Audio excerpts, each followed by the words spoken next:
listening to Skeptoid. I'm Brian Dunning from Skeptoid.com. Curing gays.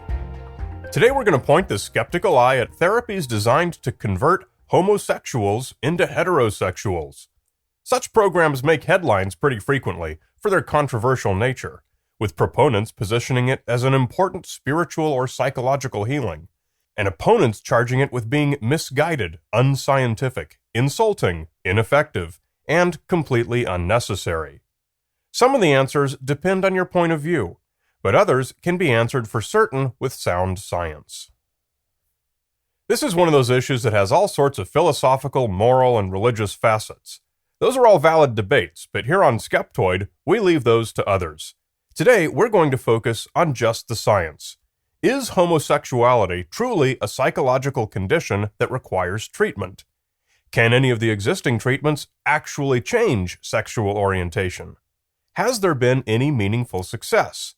There is actual science here, though it may be buried deep under a layer of ideological propaganda and misinformation. And understanding the true science is the best first step in forming opinions or policy. The formal name of all such programs are sexual orientation change efforts, and they include all kinds of different methods. There are psychological approaches including behavior therapy, hypnosis, conversion therapy, and support groups. There are religious approaches involving prayer or atonement. In the past, change efforts have included electroshock therapy, lobotomy, and a variety of surgical procedures to remove various parts of the genitalia on both men and women, including complete castration. Only relatively recently has homosexuality become legal, and even today it remains illegal in some countries. Punishment has been severe, ranging from execution to chemical castration, as was given to the father of computer science, Alan Turing, to years of imprisonment and hard labor, as was suffered by poet Oscar Wilde. Today, some groups still consider homosexuality to be a psychological illness, and others consider it to be a religious sin. So there are two basic directions from which change effort proponents come. The first, that homosexuality is an actual mental illness, was almost universally accepted in nearly all countries until quite recently. It was principally codified as such in Richard von Krafft-Ebing's 1886 book Psychopathia Sexualis, which influenced the psychological profession of the time to consider homosexuality a disease. It could either be acquired or innate. Von Krafft-Ebing found only limited treatment options of limited effectiveness. As a Roman Catholic, von Krafft-Ebing's work was largely inspired by religious beliefs, which held that any sexual activity leading to pregnancy was generally normal and healthy, even including rape, while any activity not leading to pregnancy, including homosexual sex, masturbation, or any recreational non-penetrating activity, was generally deviant and perverted.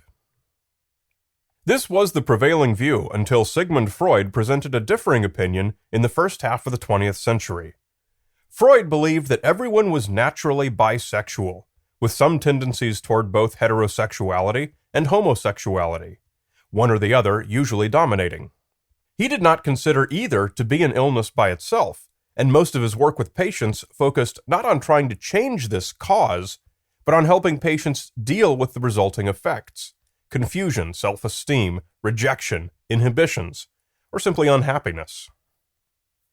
It wasn't until 1973 that the APA, the American Psychological Association, voted to remove homosexuality from the DSM-II, the Diagnostic and Statistical Manual of Mental Disorders. The DSM-III was given a section on ego-dystonic homosexuality, which is an inner conflict between one's attractions and one's own idealized self-image. And by 1986, even this was removed completely. Patients who have particular stress about their sexual orientation are now treated the same as any other patients who are under stress about something. This is now the standard in virtually all Western countries. According to nearly all surveys, the vast majority of people who voluntarily seek sexual orientation change are white male Christians in the United States. The principal face of Christian change efforts is Exodus International, founded in the 1970s, with nearly 300 Protestant and evangelical ministries in some 18 countries. When it began, its mission was to convert homosexuals into heterosexuals. But over the years, they realized that this was a virtual impossibility. More on that in a moment. And so today, they concentrate mainly on changing behavior. In other words, getting gays to simply act straight. They advocate celibacy for homosexuals and heterosexual sex only for bisexuals. The Exodus mission statement is, "Mobilizing the body of Christ to minister grace and truth to a world impacted by homosexuality." Exodus's primary method for changing behavior is something they call reparative therapy. According to their website, they believe that homosexuality is the result of the individual's unconscious attempts to restore a damaged relationship with his same-sex parent. 97% of Exodus patients are men. Reparative therapy consists of forcing oneself to participate in manly activities, such as playing sports and hanging out with heterosexual men, flirting with and dating women in an assertive way and avoiding them otherwise, and avoiding activities that Exodus considers to appeal to homosexuals, such as going to the opera or museums. In addition, joining a men's group at a Christian church is a fundamental of reparative therapy. One of Exodus's closest partners is the American Christian evangelical nonprofit Focus on the Family. At least one prominent group promotes itself as a science-based professional organization of psychiatrists and psychologists who disagree with the APA's finding that homosexuality is not a mental disorder. NARTH, the National Association for Research and Therapy of Homosexuality, charges the APA with politicking and creating a hostile environment that discourages research into homosexuality as a disease. NARTH acts as a referral service for more than 1,000 member counselors, mostly church groups. NARTH does not require that its members be licensed therapists or doctors.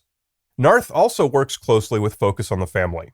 From these facts, and from a keyword search of their website and published biographies of their directors, it's hard to argue that NARTH is not a religiously motivated group, despite their omission of any overtly Christian objectives in their mission statement. The overwhelming majority of psychological studies show that change efforts have never worked. However, both Exodus and NARTH link to a few cherry-picked studies in an effort to show that change efforts are successful. Chief among these is one by Dr. Robert Spitzer in 2001. It's a perfect example of how poorly conducted these studies are, and that it is one of the Exodus and NARTH favorites shows what a sparse field they have to work with. The main criticism is with Spitzer's methodology, a telephone survey of only 202 subjects, provided by Exodus. In fact, fully a fifth of the subjects were directors of Exodus International Ministries. 100% of them were religious, nearly all Christian. The selection criteria was that all had undergone reparative therapy after self-identifying as being previously gay. In other words, the only subjects chosen for the survey were those who had already shown the effect the experimenter hoped to prove. If that's not enough, more than 3/4 of the subjects had spoken in public in favor of sexual orientation change efforts. Among the questions was to self-report their own sexual orientation on a scale of 1 to 7, 1 being fully heterosexual, 7 being fully homosexual. But amazingly, of these 202 subjects, only 8 stated that their Exodus therapy took them from 5 or more to 3 or less, the only range that could reasonably be called a successful conversion. Of those 8, 7 were Exodus ministry directors, and the 8th refused a follow-up interview. Yet Spitzer concluded from all this that reparative therapy was effective. Spitzer's methodology and conclusions were roundly criticized, including directly by the APA itself. When it was finally published in 2003 by the Archives of Sexual Behavior, one of the journal's sponsoring associations, the International Academy of Sex Research, resigned because of the decision to publish. Interestingly, there has been a tendency for some leaders of the major gay cure organizations to engage in homosexuality themselves. 2 of Exodus International's founders, Michael Bussey and Gary Cooper, left the organization in 1979 to divorce their wives and became a couple in a 1982 commitment ceremony. In 2010, a director of NARTH, Dr. George Raker, resigned after having been caught touring Europe with a hired male escort.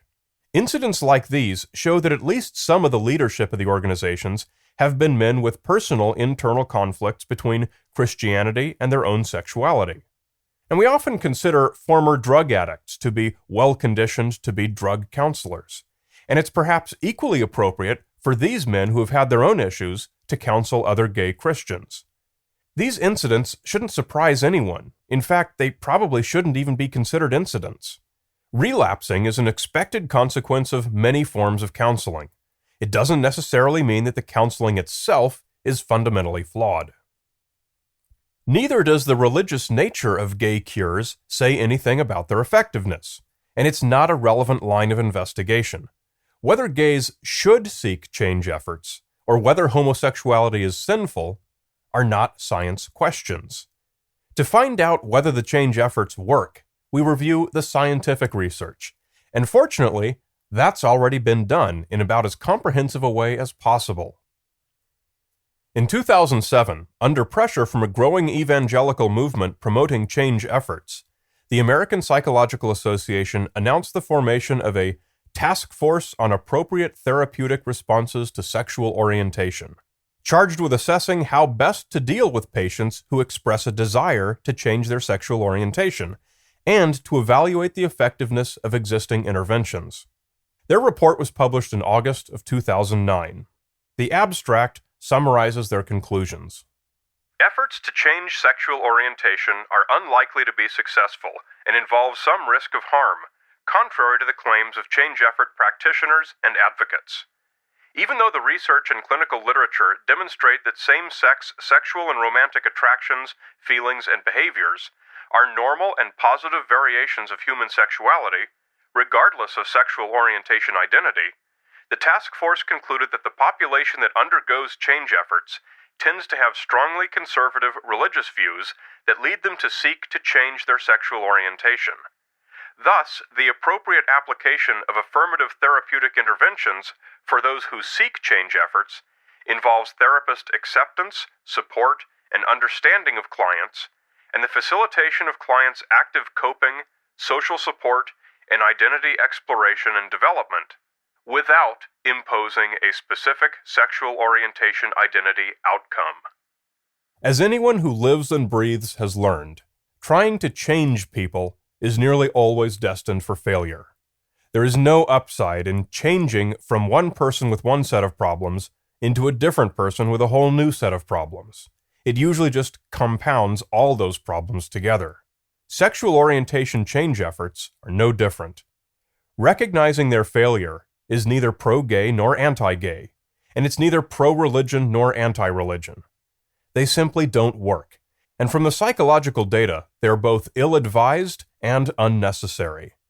Many people face genuine problems and seek genuine interventions.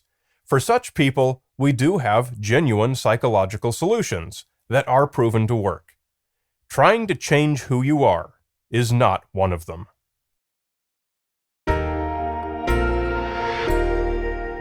You're listening to Skeptoid, a listener-supported program. I'm Brian Dunning from Skeptoid.com.